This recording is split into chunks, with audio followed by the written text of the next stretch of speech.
Bom, pesquisa Genial Quest, divulgada agora há pouco, mostra que o trabalho realizado pelo presidente Lula é aprovado por mais da metade dos brasileiros. O levantamento mostra que 52% aprovam, enquanto 47% dos entrevistados desaprovam.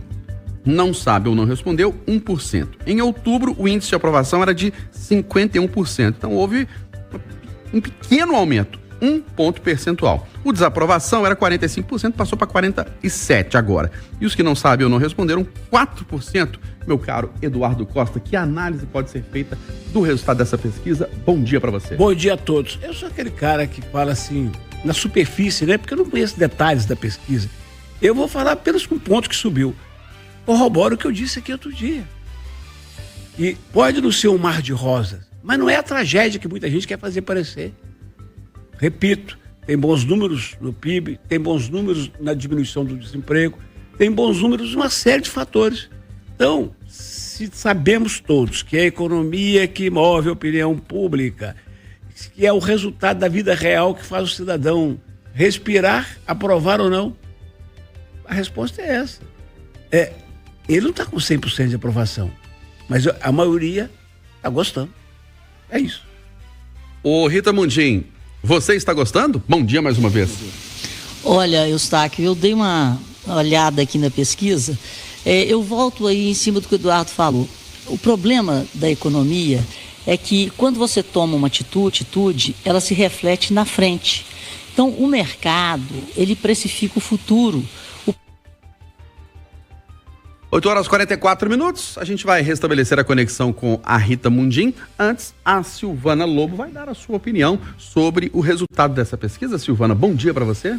Bom dia, Eustáquio. Bom dia, bancada. Bom dia para todo mundo. Olha, Eustáquio, o que eu vejo disso aqui é a divisão que a gente se encontra no país. Ela é exatamente essa aqui. Então, eu acho que independentemente de estar muito bom, um mar de rosas, ou de estar uma tragédia, independentemente, nós temos aqueles 30% que sempre vão aprovar, os 30% que sempre vão reprovar. Então fica esses 40% sobrando aí, que vão ter uma intermediação. E esse pessoal está dividido. Tem um pessoal que está gostando, tem um pessoal que não está gostando. Certamente quem não está gostando, porque teve prejuízo financeiro, porque não conseguiu emprego, porque está tendo dificuldade para comprar as coisas. Todo dia que a gente vai no supermercado, realmente as coisas estão mais caras, né? A gente observa isso e as pessoas estão tendo mais dificuldades. Mas aqueles que conseguiram, pós-pandemia, se reerguer um pouco, conseguir um pouco da sua estabilidade, esse pessoal aí aprovou. Ou seja, eu espero que a gente vai ir para uns 60%, 70%. E a tendência, vou ser muito sincero, agora é de ir para 60% ou 70%, porque afinal de contas o homem está doente. E quando o sujeito fica doente, a gente tem aquela pena e fala assim, não, o trabalho do homem é bom, vai que ele desencarne, eu falei mal dele. Né? Tem isso também. E você, William Travassos, o resultado dessa pesquisa, 52% de aprovação, para você, reflete o que estamos vivendo no dia a dia no Brasil? Bom dia. Bom dia, Eustáquio, bom dia à bancada da Itatiaia, bom dia aos ouvintes. Bom, gente, eu conversei com um cientista político agora de manhã, vou preservar o nome dele, né, até, enfim, em função da personalidade que é, e ele faz a seguinte análise, que a figura do Lula, ela permanece dentro de uma estabilidade, né, na sua aprovação. E mostra muito desconhecimento sobre as ações do governo.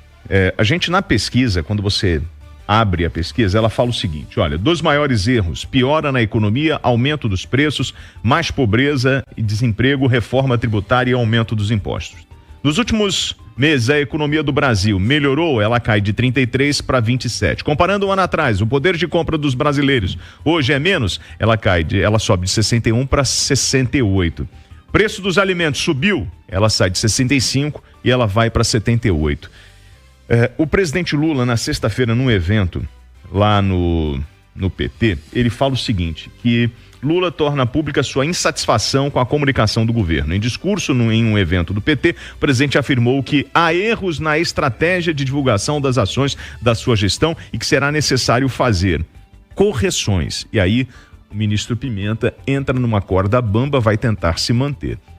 Fato é que, como a Silvana falou, nesse mundo polarizado você tem uma parcela que torce para o Lula, e aí é torcida para o bem ou para o mal. E ela vai manter essa estabilidade dentro da pesquisa. como o caso do Bolsonaro. Mas tanto no Bolsonaro como no Lula, qual é o maior problema? Comunicação com o povo. E a gente que está aí no dia a dia sabe sim, né, que os números, apesar de todo o esforço do governo, o povão está sentindo o aumento de preços, está sentindo a dificuldade de viver. Mas o governo precisa aprender a se comunicar e apresentar com clareza as suas propostas. E a comunicação é falha no governo Lula, como era no governo Bolsonaro. Nós retomamos o contato com a Rita Mundim. Ô Rita, você quer complementar o seu raciocínio sobre o primeiro tema, a aprovação do presidente Lula? Quer emendar com esse segundo assunto aí da dívida dos estados com a União? Eu gostaria sim, Eustáquio, porque quando a gente olha, como eu te disse, as decisões que são tomadas em economia, elas levam um tempo para surtirem efeito.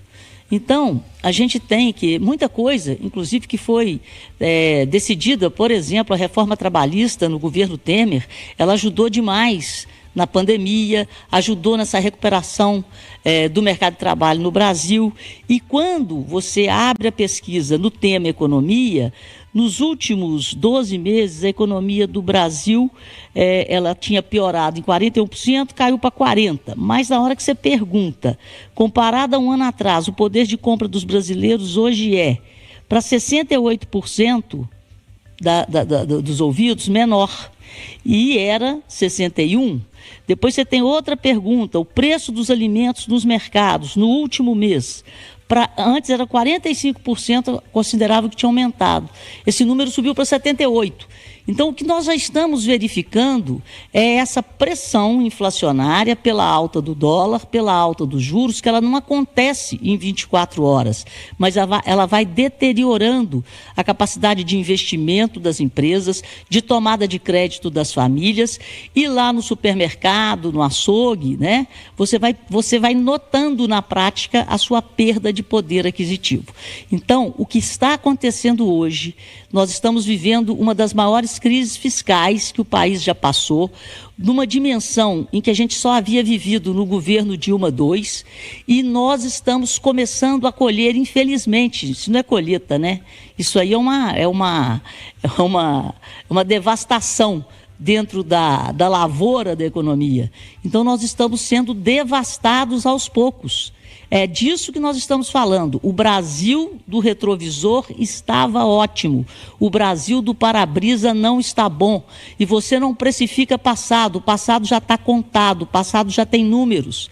Você precifica o futuro. É por isso que o mercado fica nervoso, fica volátil. E o que é o mercado? Somos nós, compradores e vendedores de qualquer coisa.